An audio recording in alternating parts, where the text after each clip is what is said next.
Maillot, vraiment, qui est un des leaders, un des premiers combattants de la pédophilie et du sacrifice rituel et de toute cette folie moderne, qui n'est pas tant moderne, si moderne que ça, puisque ça existe depuis très longtemps.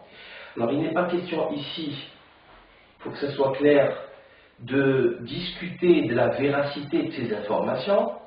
Ces informations sont réelles, sont concrètes. Les DVD existent, les photos, les enfants, de viols de bébés de 3 mois existent par centaines de milliers, les vidéos par centaines de milliers.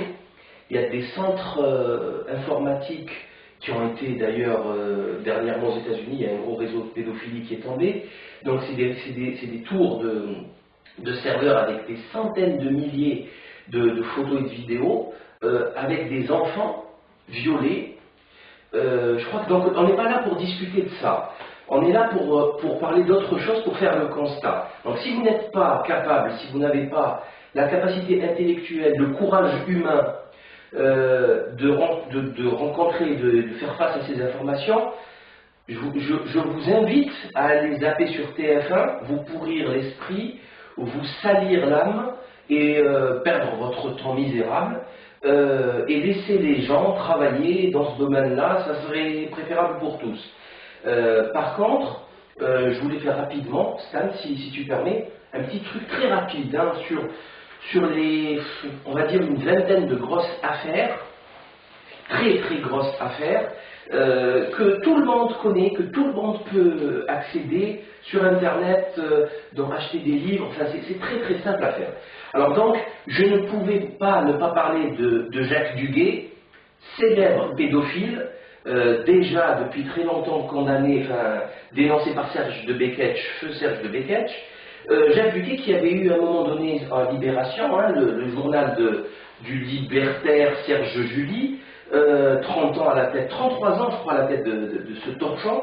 Donc Jacques Duguay qui nous expliquait, écoute bien, hein, il lui a mis deux pages pour un pédophile, je cite, que le gamin demandait de lui-même la sodomisation et y prenait un réel plaisir qui était physique mais aussi affectif. Un enfant qui aime un adulte sait très bien qu'il ne peut pas encore donner aussi. Il comprend et il accepte très bien de recevoir. C'est un acte d'amour. C'est une de ses façons d'aimer et de le prouver. Ce fut le comportement avec moi de quelques garçons que j'ai sodomisés. Et puis, disant les choses comme elles passent, il aime ressentir dans son corps le membre viril de celui qu'il aime. D'être uni à lui par la chair, cela donne de grandes satisfactions. Donc, comme je vous le disais, si vous n'avez pas le courage, zappez. Ça donne envie de vomir. Je ne peux pas finir par décence la lecture de ce torchon. Tapez Jacques Duguay sur Internet, ces images, ces facsimilés de Libération sortent tout seuls. Nous avons monsieur Jean-Pierre Mocky qui a tourné un film, Les Balais écarlates. Donc, blackout total des médias, hein, blackout total des médias, dans lequel il dit, le plus simplement du monde, que des politiques, des flics, etc., faisaient des partouzes avec des enfants. Notamment, il y avait un gardien, ou je ne sais plus, de Gaulle à l'époque. C'est tout le temps étouffé, c'est tout le temps, enfin, ça finit toujours comme ça. Donc nous avons aussi le fameux documentaire d'Élise Lucet, qui est passé le 27 mars 1999 sur France 3, hein, enfant de charnier d'enfants disparus, avec c'est un documentaire vraiment qui fout la trousse, qui fait très très peur, c'est impressionnant, avec des enfants qui dessinent des mages, avec des pyramides sur le torse, avec des têtes d'enfants coupées, etc. Ce documentaire a disparu des archives de France 3 et Élise Lucet ne veut plus jamais en parler. Dans ce documentaire, on rencontre à la fin dans le débat un type qui parle de l'existence des fameux snuff movies, donc les films où on assassine les gens et qu'on vend très très cher sous le manteau. Le fichier de la honte de Carl Zero, très très impressionnant. Le fichier de la honte, je vous invite à le voir. C'est un documentaire qui est passé dans la chaîne La 13e rue. Tout ça, vous le trouvez sur Internet très facilement. Hein. Vous avez dans cette affaire un certain, donc c'est interview de Karl Zéro et de Serge Garde sur BFM, je crois, donc, dans laquelle Serge Garde nous explique l'affaire du fichier Zandvoort, donc un fichier de pédocriminalité, le CD-ROM Ulrich, dans lequel il y avait 172 visages différenciés, etc., de bébés violés, dont 42 ont été identifiés par des Français, des parents. En fait, les chiffres que lui avance ne sont pas très clairs, et Marcel Vergouzen n'est pas du tout content du travail que Serge Garde a fait. D'accord. Il a eu tendance à couvrir plutôt le fin fond de ce qui était problématique pour la juridiction française. Très intéressant. Pour information. Moi, tu sais que j'ai interviewé Marcel Vergouzen plusieurs jours, oui. Et ce qu'il m'a dit de Serge Garde, ce qui apparaît sur notre reportage, n'est pas très reluisant pour lui. À mon niveau, autant ne pas lui faire de la publicité. Le travail qu'il a fait, qui permet de faire savoir que la problématique existe, est intéressant. Je ne suis pas certain que ce soit la bonne stratégie pour autant de dire c'est bien d'en avoir dit un peu, ça fait déjà avancer les choses, pour ne pas aller frapper là où ça fait mal et là où c'est dangereux de frapper, pour celui qui dénonce. Tu vois ce que je veux dire? C'est toujours pareil, c'est toujours pareil. Voilà, je referme la parenthèse. Toujours pareil. Donc on parle de... par exemple, Marcel Vergouzen a été condamné d'une façon inique et injuste, et le type qui a fait le témoignage a avoué qu'il avait reçu plus de 25 000 francs belges pour écrire ce faux témoignage. Mais c'est complètement délirant. Et bien sûr, la justice a statué que les enfants reconnus et identifiés n'étaient que des sosies. Enfin, c'est complètement délirant. C'est imaginer que la justice utilise cette technique dans notre quotidien. C'est-à-dire que vous reconnaissez quelqu'un, c'est celui qui vous a volé, cambriolé, égorgé votre femme, vous le reconnaissez et le flic à la fin dit non, c'est un sosie. Et sans rien d'autre. Sans autre explication, non, c'est des sosies, ok, bon, pardon, excusez-moi, il n'y a plus des sosies, il n'y a plus que des sosies, il n'y a plus de justice. Et dans ce cadre-là, les analyses biométriques qui peuvent être faites, elles sont mises de côté. Il y a des techniques, des analyses biométriques comparatives, on compare deux, on a une source d'origine et puis le visage qui nous intéresse, on fait une comparaison, et c'est utilisé contre le terrorisme. Oui. Mais là, comme par hasard, c'est plus bon, hein. Là, ça va être des psychiatres ou des médecins qui ne sont pas qualifiés qui vont prendre le relais pour nous dire non, non, ça ne correspond pas. Pièce suivante. C'est génial, c'est extraordinaire. C'est extraordinaire. Donc, hommage à M. Marcel Vergouzen pour son courage, vraiment quelqu'un d'extraordinairement courageux, dont on a essayé ils ont essayé d'assassiner en prison, il est très très malade, en lui interdisant les soins, et qui a même demandé de mourir. Il a demandé à un certain moment à être euthanasié, ça lui a été refusé. Il a manifestement énormément dégusté en prison, on ne sait pas dans quel état il en est sorti. Il est sorti quelques semaines après que nous ayons mis sur internet le témoignage, le reportage qu'on a fait sur lui. Je ne sais pas s'il y a une corrélation.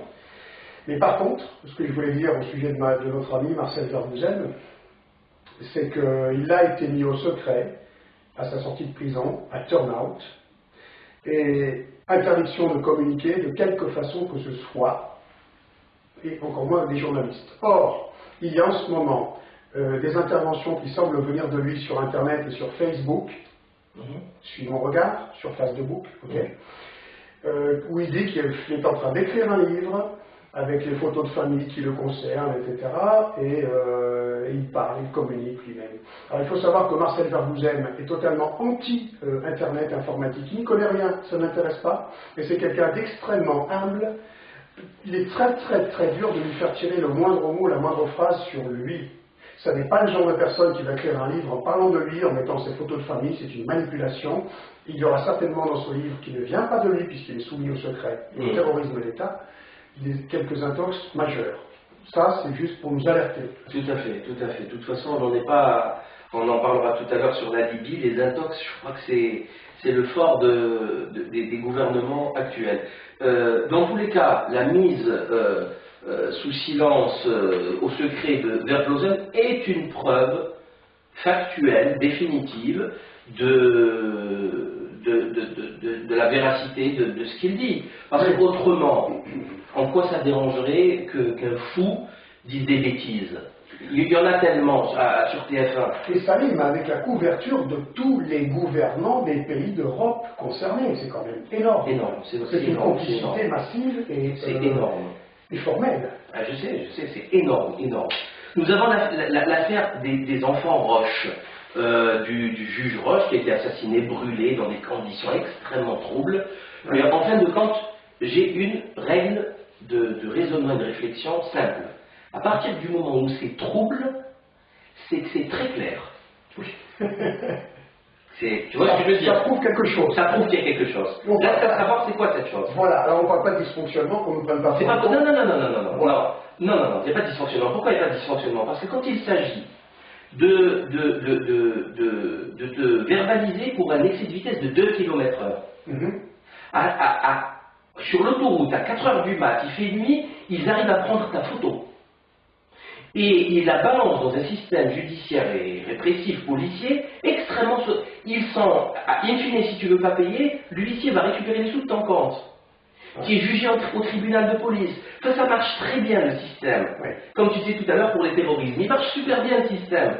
D'ailleurs, il marche tellement bien qu'on ne peut que citer des histoires de manipulation, là aussi, des services secrets, qui ont mis des faux dossiers, par exemple le fameux manuel de terrorisme d'Al-Qaïda, donc il suffit de mettre dans un ordinateur, et après venir faire une perquisition, et dire, oh là là, c'est complètement délirant, ça n'a aucun sens tout ça.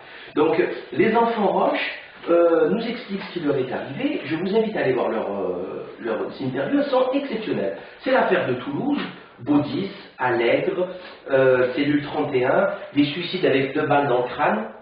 Ça, des suicides épouvantables de jeunes femmes ou ex-prostituées ou témoins, comme je l'ai en tête, un couteau en travers de la gorge, une couche culotte enfoncée en travers de la gorge, je crois qu'il y avait aussi une pendaison, et on avait toujours les mêmes experts médecins légistes, Bras et Alengrin, si mon souvenir est toujours les mêmes experts, toujours les mêmes légistes qui concluent au suicide. Voilà.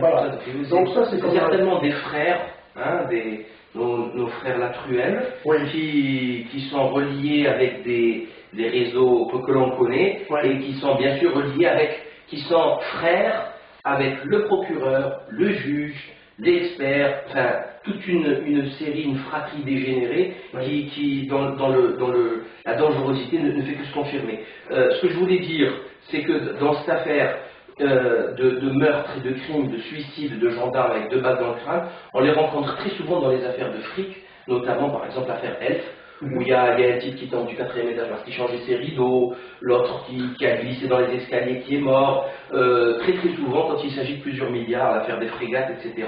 Et cette affaire est extrêmement sérieuse, puisqu'elle implique un certain Marc Bourraguet, qui passait ses soirées avec Allègre, et un certain, je ne sais plus comment il s'appelle, mais qui était un très gros poisson de la cocaïne toulousaine, et qui passaient leurs soirées ensemble. Et vous savez quelle a été la résultante de cette affaire? Il a eu une promotion, Bourraguet. Alors avant Marc Bourraguet, il faut savoir qu'il a été mis hors de cause par ses confrères, frères et confrères, simplement parce que les preuves qui étaient déposées contre lui au tribunal par le procureur Bréard via le gendarme Roussel, si ma mémoire est bonne, n'était pas recevable du fait qu'elle concernait un magistrat. Elle est bien bonne la blague. Alors cette ordure notoire de Marc Bourraguet, en ce moment, a un poste à Paris énorme. Je pense sur moi, diffamation, insulte, on peut m'en mettre quelque chose, j'aime bien ça. Et moi, ce qui m'inquiète beaucoup pour Charles Roche et sa sœur, c'est qu'on n'a plus de nouvelles du tout d'eux. Ils ont fait une petite campagne dans la précipitation pour faire retirer leur témoignage et tout le travail qu'ils avaient fait sur le sujet, pour qu'il n'y ait plus vraiment de son et d'image provenant d'eux sur l'affaire. Alors, sont-ils terrorisés? Très certainement, menacés. Est-ce qu'ils sont allés plus loin avec eux? Je ne sais pas, mais en tout cas, on est quand même un certain nombre à vouloir avoir des nouvelles d'eux. Exactement. Ce sont quand même des magistrats. Charles et Diane Roche sont des magistrats, sont des gens très instruits, des juristes, ils ont une formation poussée, Et je vous invite à aller voir les témoignages parce qu'ils sont carrés, hein, il n'y a absolument rien à redire, à refaire. Maintenant, je voulais, rapidement, Shérif Delay, hein, je suis debout, donc c'est l'affaire Outreau, qui a été, dont on a essayé de camoufler la gravité en faisant croire que c'était un scandale judiciaire. Pas du tout. Je crois que tout le monde s'en rappelle de cette affaire-là. Hein, pas du tout. Oui. Qui sert d'alibi d'ailleurs à l'imposture politico-judiciaire pour dire qu'il ne faut plus écouter la parole des enfants. Exactement. Et ça a été fabriqué de toutes pièces que pour ça. Oui, absolument.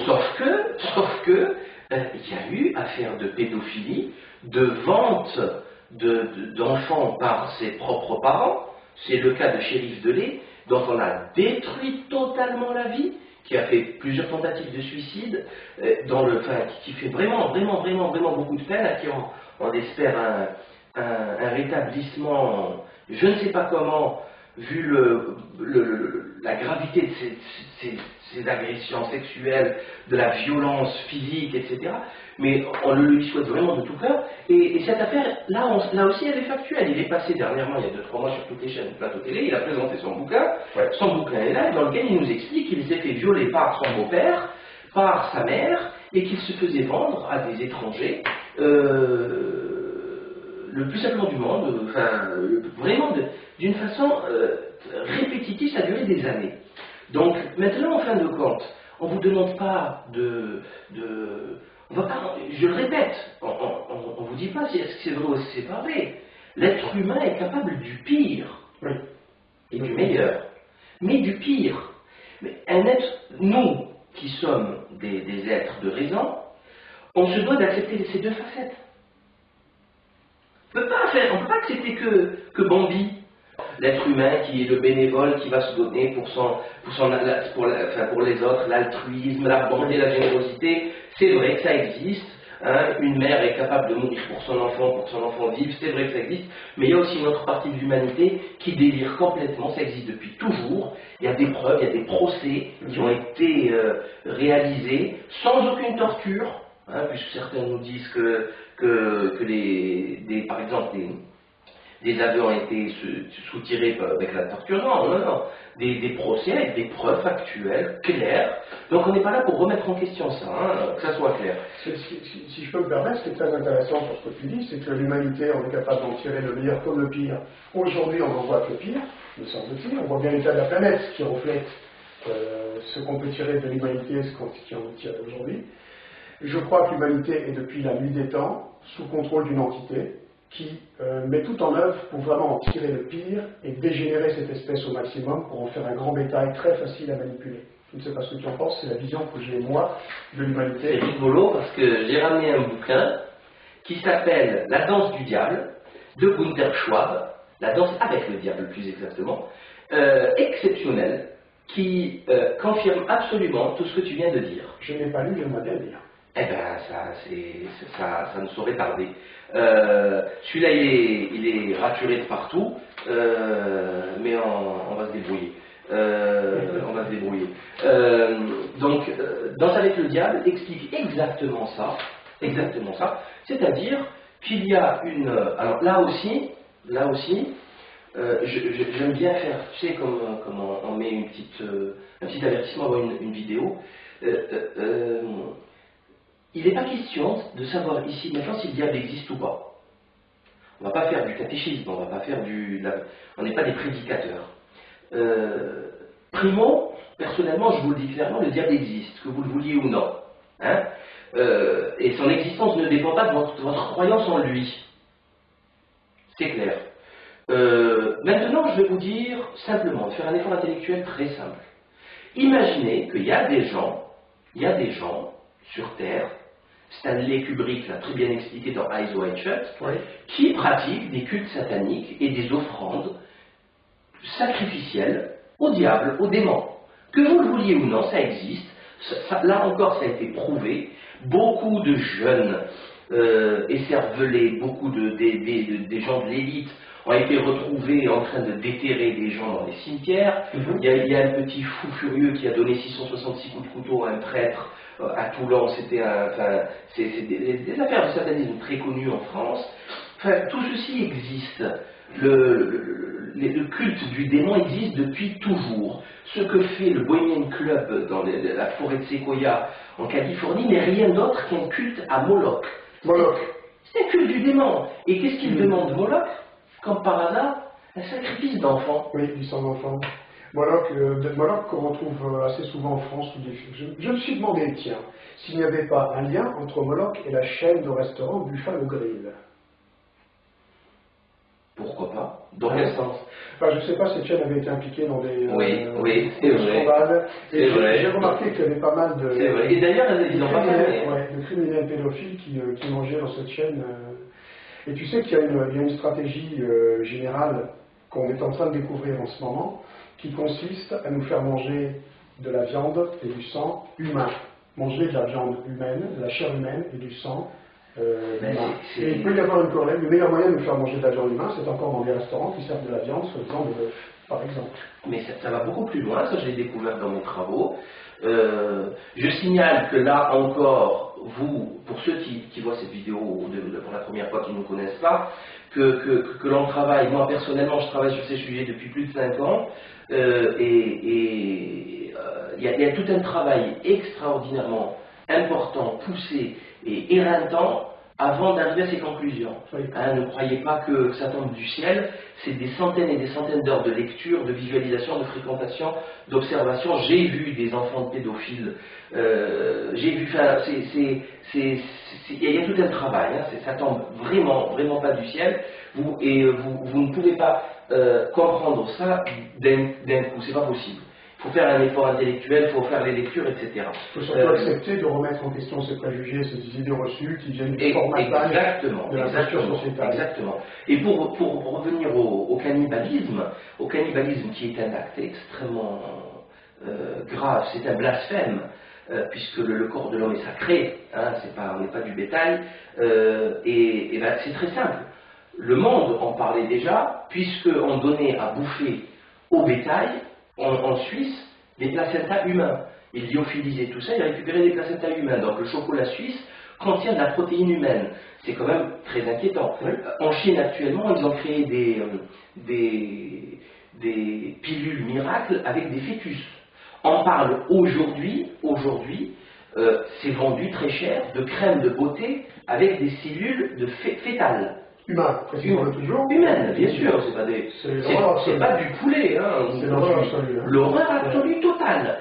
C'est délirant. On est en train de se servir du corps humain comme... Alors on a commencé psychologiquement à attaquer l'être humain avec le terme ressources humaines, hein, DRH, direction des ressources humaines. On est devenu une matière naturelle. Et maintenant, on va la consommer carrément. Tu sais que ça me fait penser, je ne suis pas tellement cinéphile et je me méfie énormément parce qu'on sait que toutes les industries cinématographiques appartiennent aux banquiers privés. Mais au premier volet du film Matrix, où on voit le personnage principal dans une bulle, avec des tuyaux partout, qui est alimenté par la purée de cadavres recyclés. On n'est pas loin parce qu'on est effectivement dans une matrice qui nous abrutit totalement entre virtuel et réalité. Et petit à petit, on est amené à consommer de l'humain. Exactement. Et vous allez voir, il y en aura de plus en plus. Hein. Alors maintenant, on nous dit, oui, mais qu'est-ce que ces deux fous? Qu'est-ce qu'ils délirent? Mais qu'est-ce que c'est que ces conneries? Non, mais surtout, en plus, on vit dans une société démocratique qui permet à tout un chacun de donner son avis, même s'il est complètement ignorant de tout. C'est-à-dire, c'est comme ça, il a le droit. C'est-à-dire que la société démocratique donne le droit de vote aux plus stupides d'entre nous comme aux plus intelligents, et ils ont la même parole, ce qui est quand même quelque chose qui me dérange profondément. La démocratie est l'arme absolue de l'imposture politique et de l'imposture générale, puisque les banquiers privés ont tout fait, comme je disais tout à l'heure, pour faire de nous un grand bétail totalement ignorant de tout, stupide, dégénéré, etc. De quelle démocratie parlons-nous? De ces gens qui vont bouffer au McDonald's, qui passent 5 heures par jour devant la télévision et qui pensent qu'il y a partouzé, qu'il y a bouffé bien gras et j'en passe des meilleurs. C'est ça la démocratie, c'est de là que nous allons tirer un espoir pour notre humanité, pour la planète. Ah, de toute façon, ça n'existe pas, ça n'a jamais existé. Mais c'est surtout l'aspect. Enfin, les gens se disent, ils ont tous ils se donnent ce droit de critiquer le travail, notre travail, en se disant oui, mais il délire, ou il abuse, ou il en fait trop. Enfin, il y en a plein, tu les vois ces petits messages sur Internet. Moi, ça me fait doucement marrer parce que ceux qui disent ça, hormis les appareils de propagande style Concilio, qui sont des boîtes privées qui manipulent les forums, et carrément, hein, ils font des faux messages, ils décrédibilisent certains, etc.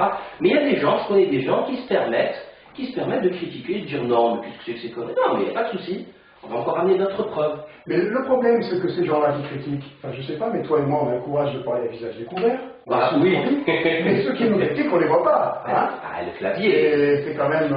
L'écran. Ouais. Ah oui, c'est génial. C'est génial. C'est génial. Non, il y a une fois un type, il m'a insulté. Franchement, c'est très rare. Très très rare. J'ai dû recevoir dans toute ma vie de dissidence et de recherche de vérité, des milliers de mails. J'ai dû recevoir 5 mails insultants. Il y en a un, il m'a insulté, mais grave.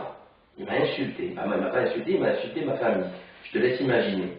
Je lui dis, où tu veux, quand tu veux, maintenant, tout de suite, dis-moi où j'arrive. Plus jamais aucune réponse. Ça vient arriver aussi. Plus jamais aucune réponse. Ces gens, bon, ils sont dégénérés. Et ils sont dégénérés, pourquoi? Parce que vous vous dites, vous, pourquoi tout ceci? Bon, vous avez peut-être raison, mais c'est pas possible. Les médias, ils en parleraient. Les politiques nous protégeraient. Mais ça se saurait. Ça se saurait.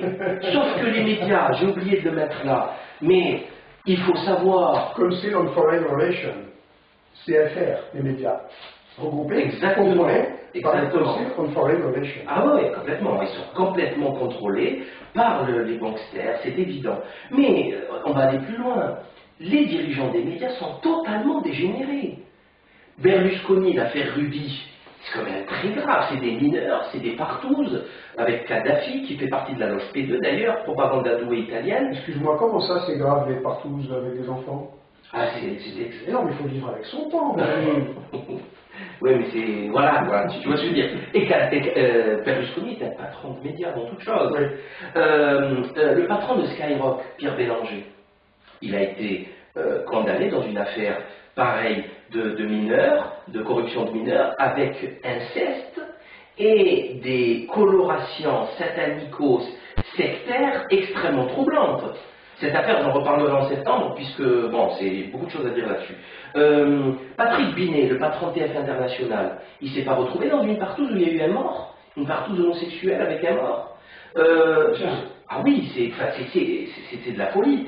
Je vous rappelle quand même l'affaire DSK, dont on sait aujourd'hui c'est un grand consommateur de prostituées, grand consommateur de partouzes, grand violeur, puisqu'il a fait des tentatives de viol innombrables, et on appelle ça un séducteur, hein, bien sûr.